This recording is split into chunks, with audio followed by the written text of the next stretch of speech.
E aí, já pensou em ganhar muito dinheiro com um canal de corte igual esse daqui que você tá assistindo? No primeiro link da descrição temos um aulão para você que quer começar um canal de cortes e faturar muito aqui na internet. Também teremos planilhas que irão te ajudar na hora de organizar a produção do seu canal. Tá esperando o quê?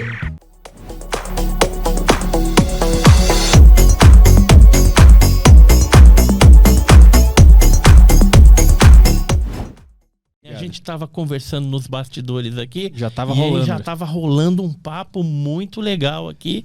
Inclusive, o próprio Arthur, né, que é o nome do meu filho também, que está aqui presente. O Arthur estava falando aqui que já teve a oportunidade de ver também alguma coisa, né? Ah, eu já vi. Eu acho que eu vi. Eu não sei se era ou não era. Uhum. Tava voltando da praia lá no final dos anos 90, na estrada, na freeway, lá no sul. Quem é gaúcho sabe o que é a freeway. Eu não sei quantos anos eu tinha, 12, 11 por aí. E eu lembro que eu olhei pra direita e tinha um negócio muito grande com luzes piscando assim ao redor. E quando eu olhei, sendo uma criança, eu vi, eu concluí que era uma nave de um ET. Mas até hoje eu não sei se essa memória ela ficou meio emocional por eu ter acreditado que era um ET ou se era de fato. Eu não sei te dizer, porque eu era uma criança, não sei exatamente. Isso foi em que época, mais ou menos? Foi final dos anos 90. Então, final dos anos 90, a gente teve, assim, uma onda ufológica muito grande, né? A partir do ano de 1995 até 1999, que foi o boom ufológico, né? Teve muitos casos nesse ano. Houve muitos casos também no sul, principalmente aí nessa área onde você teve o avistamento. Mas tem alguma explicação de por que teve isso nos anos 90? O que acontece? O fenômeno, ele, vez ou outra, atua em ondas. A gente fala ondas ufológicas. Padronizar, assim, uma periodicidade, a gente não tem como. Tem alguns pesquisadores que falam que é de 5 em 5 anos, quando Marte está próximo da Terra, mas é tudo especulação, tudo conjecturas que eles fazem. Às vezes, coincide de ocorrer essas ondas, essas aparições em massas, às vezes não.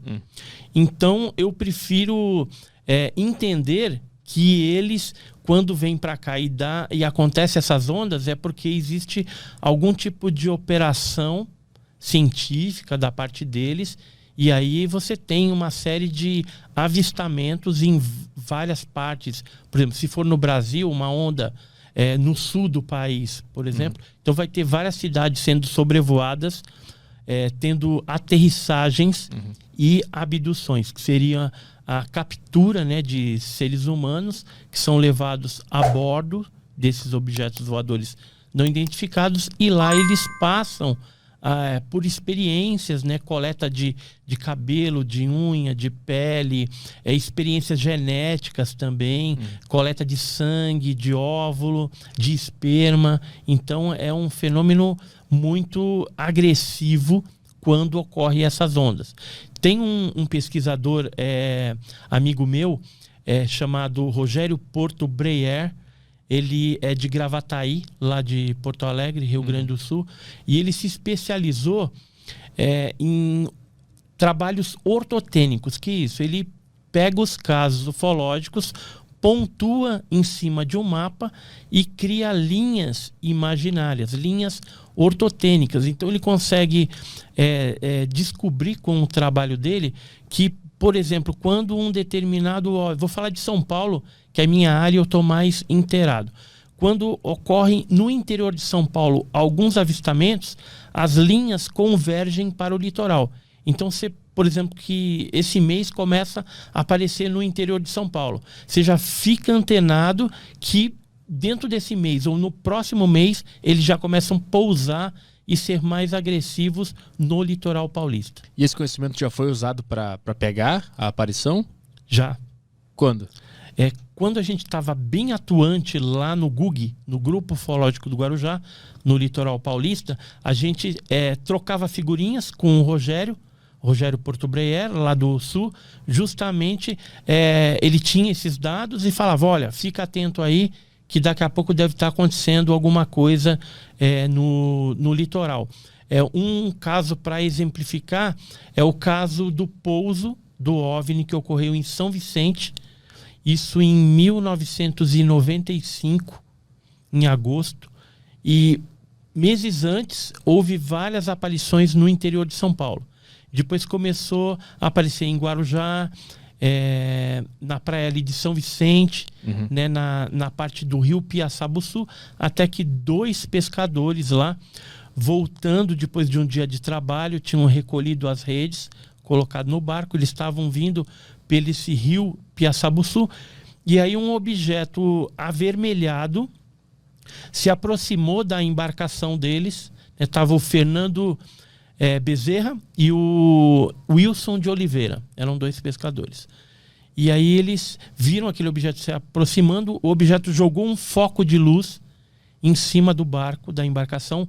O motor da embarcação parou na hora, que é o efeito EM, que a gente fala, efeito eletromagnético, que causa a parada do funcionamento do barco, e aí já caracteriza esse caso como um caso de 2º grau, porque houve essa interferência. Não só isso, depois deles terem sido expostos àquele raio de luz, né, do objeto que estava em cima da embarcação, eles olhando detalhes, né, do objeto, era um disco com cúpula, tinha 4 pés, né, que era um trem de aterrissagem. Mas isso tudo é descrevido por eles, pelos pesquisadores, pelos pescadores. Isso, descrito pelos pescadores. Eles que tá. E aí, eles olhando aquilo, né, o Fernando tentando fazer o barco pegar, porque morreu, apagou. O Wilson de Oliveira, com medo, entrou embaixo das redes no convés da embarcação, com medo lascado, e o outro lá tentando fazer pegar, até que o objeto saiu de cima do barco e começou a se dirigir para a Ilha do Major. Como é uma área de mangue, ali assim, logo na beira da Ilha do Major, e é uma ilha que não tem casa, né, uma ilha desabitada. Eles viram que os caranguejos nas tocas começaram a sair. Por exemplo, quando tem... Quem mora lá no litoral sabe disso. Quando tem trovoada, né, e relâmpago, os caranguejos saem da toca, começam a brigar, e aí é a época mais propícia para você pegar os caranguejos. Então, a luz do objeto voador não identificado era tanta que os caranguejos saíram, acho, pensando que era algum raio, alguma coisa assim. Eles conseguiram até observar isso. Aí o objeto foi adentrando na ilha, aproximadamente uns 15, 20 metros, o objeto foi aterrissando. Nisso que o objeto aterrissou, ainda ficou aquela luz, eles não conseguiam ver mais por causa da vegetação. Aí ele percebeu que a chave do barco voltou o motor a funcionar. Aí eles, perna para que te quero. Foram até em casa, tremendo, contaram para suas esposas, né, o que tinha acontecido. Não conseguiram dormir naquela noite e aí já começaram a passar mal. Tiveram náuseas, vômito, diarreia. E aí, assim que amanheceu, o Fernando Bezerra pegou uma arma, botou na cinta e foi juntamente com o Wilson até o local. Que ele falou, se esse negócio tá lá, nós vamos, né, agora chegar perto, ver o que é isso aí. E aí eles aportaram o barco, desceram na ilha, foram caminhando, chegaram lá, tinha uma marca de 5,5 metros de diâmetro, com a vegetação toda chamuscada e amassada, em sentido, se não me falha a memória, anti-horário. E ao redor dessa marca, haviam 4 marcas de sapatas, que é o trem de aterrissagem do objeto. Eram marcas retangulares de aproximadamente 20 por 25. Tem imagem disso? Tenho, vou te mostrar, eu trouxe. Tá. E aí, o que aconteceu a partir daí? Eles viram a marca, não viram as marcas de sapata inicialmente. Quando eles viram a marca, eles resolveram sair dali, chamaram o jornal A Tribuna, repórteres do jornal A Tribuna, que entraram em contato com a gente, chamaram para que a nossa equipe de investigadores de campo fosse para lá. Eu fui, e aí nós chegamos lá e começamos a fazer toda a investigação, e foi aí que a gente encontrou uma das sapatas. Aí começamos a olhar em volta daquela marca, chama o outro pé, os 4 pés. E eu arranquei isso do solo depois que a gente fez. Fizemos moldes de gesso, analisamos para ver se não tinha radiação, né? Que você não é louco também de já ir Sai mexendo botando a no mão, negócio, sair botando a mão, né? Então vimos lá com o contador Geiger que não tinha radiação e tal, mas coletamos a amostra de solo de dentro e de fora da vegetação para fazer análise de pH, de esterilidade ou superadubação do solo, isso a posteriori. E aí, deu alguma coisa estranha? Esses... Deu alteração no pH e uma chapinha que nós achamos lá no local de metal, não sei como que foi para lá, mas já era de algum tempo que estava lá, a gente encontrou um índice de eletromagnetismo muito forte nessa tampinha, além do normal, do que seria o normal ali se ela tivesse ficado exposta ao tempo. Eu vou ver se eu te mostro aqui algumas fotos. Tá. Isso significa o quê? Ter essa alteração no pH e esse nível de... a primeira, tava por cima ainda, parece que não foi nem combinado isso. Era a primeira. E era o primeiro pacotinho aqui que eu trouxe esse caso. Eu te falei que o jornal A Tribuna teve lá, né? Então o jornal A Tribuna na época, esse aqui é o da época de 95. Aqui, ó, pescadores garantem ter visto OVNI em São Vicente. E aí eu tenho as fotos, né? Das marcas. Aquela marca de 5,5 metros de diâmetro, tá aqui. São as matérias, eu vou mostrar a foto agora. Foi isso aqui? Esse aqui é as marcas das sapatas, o trem de aterrissagem do objeto voador não identificado. Isso aqui é um desenho que foi feito pelo Fernando do objeto que eles viram. É um típico disco voador. Essas aqui são as fotos, então, do como ficou o terreno lá depois. Foi? Tá. Deixa eu ver agora esse aqui. Esse aqui é o desenho que o Fernando Bezerra fez. Um retrato falado do que ele viu, né? Isso. Ele mesmo desenhou? Ele mesmo. O Fernando é esse aqui de camisa branca e o Wilson é o de camisa listrada aí. Eu tô no barco aí, você nem vai me reconhecer que eu era muito magrelo naquela época. Horrível. Mas qual é o do meio aqui? Deixa eu ver aqui, peraí. Qual que é? Esse aqui, ó. Ah, o do meio. Acertei, pô. Esse aí, ó, de camisa branca aí.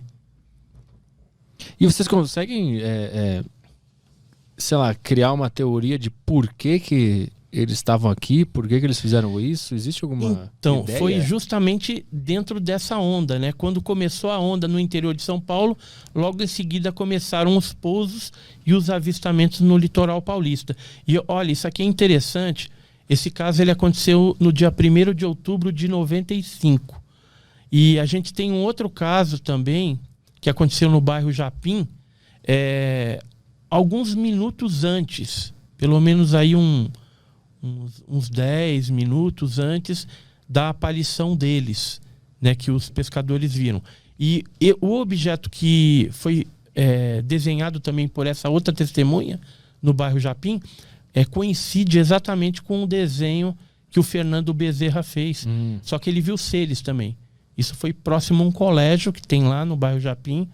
Ele viu a nave e viu seres. Depois, essa nave seguiu em direção ao rio Piaçabuçu, a Ilha do Major, ali, onde justamente estavam os pescadores. Ou seja, são testemunhos diferentes que convergem para um mesmo tipo de objeto, um mesmo caso, o que reforça a autenticidade desse caso aí. Inclusive, o próprio History Channel, né, teve entrevistando a gente, entrevistando os pescadores. Eu tive 20 anos depois no mesmo local e no local não nasce mato. Não nasce mato? Não. Morreu tudo lá nesse local onde houve o pouso do objeto voador não identificado. Que eu ia até perguntar, né? Fazendo advogado do diabo aqui, não podia ser um monte de bicho que ficou ali em cima por muito tempo e amassou a mata? Mas se não nasce mato até hoje, lá não é um bicho. É uma ilha desabitada, não ocorre nada lá. O que tem lá é caranguejo. Você não pode ter aves, né? Alguma coisa assim, mas animais grandes você não tem. Esse aqui, me explica isso aqui, eu não entendi. Esse aqui é a marca da sapata. Se você pegar o desenho do... Tipo um carimbo. Tipo fez no barro. O pezinho do OVNI, na hora que ele assentou naquele solo, ele decalcou. Só que eram 4. Os 4 não têm o mesmo decalque. Ou seja, deve ter algum dispositivo nessa estrutura do trem de aterrissagem que ele se adapta ao terreno. A gente mediu também o peso dessa aeronave. E aí deu, no máximo, aí 100 quilos, que geralmente um objeto enorme, como foi visto, ele deveria ter muito mais, 1 tonelada ou, sei lá, centenas de quilos, não só apenas 100. Então, o que a gente supõe aí? Que o objeto apenas se apoiou, percebendo que o terreno era mole, que é um terreno de mangue, aquela lama, então ele só deu aquela assentada. Isso aqui é um carimbo do formato do trem de pouso. É o trem de pouso. E aí o que a gente fez? A gente arrancou, com uma enxada, eu cavei, arranquei, coloquei numa caixa de uva, arranquei as 4. Depois que a gente fez a pesquisa, uma delas eu tenho preservada até hoje, que a ideia é colocar no museu. Eu estou trabalhando agora num projeto, vai ser o projeto da minha vida, de fazer um museu em São Paulo ou em qualquer outro lugar, onde a gente exponha esses materiais advindos de OVNIs, inclusive fragmentos, né, de objetos voadores não identificados, marcas de pouso, amostras de solo, alguma coisa que sofreu algum tipo de evidência, queimadura, né, desses objetos, para que as pessoas, através desse museu, saibam da história ufológica brasileira. Gostou desse corte? Se gostou, dê o seu like. Se você ainda não é inscrito no canal, inscreva-se. Aproveite para compartilhar esse e outros vídeos do canal, pois assim nos ajuda a trazer mais e mais vídeos. Contamos com você!